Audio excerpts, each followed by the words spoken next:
ఇప్పుడు చెప్పు నాన్న, నానమ్మ ఏమంటారు? ఏమంటారు? ఆహా. నాన్న ఏమంటారు? ఫోన్ బాగా పోయిందా? సరే, ఇప్పుడు ఫస్ట్ అడిగిన దానికి చెప్పు. బా ఏమంటుంది?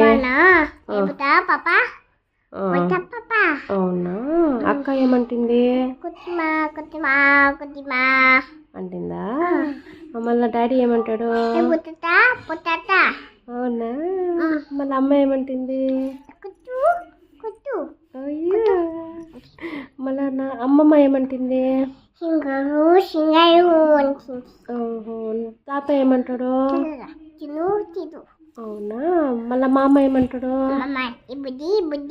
ఆహా. మళ్ళీ ఇంకా లక్షాన్వి ఏమంటుంది? అవునా. మళ్ళీ ఇంకా ఇది పెద్దత్త ఏమంటుంది? అవునా. అవునా.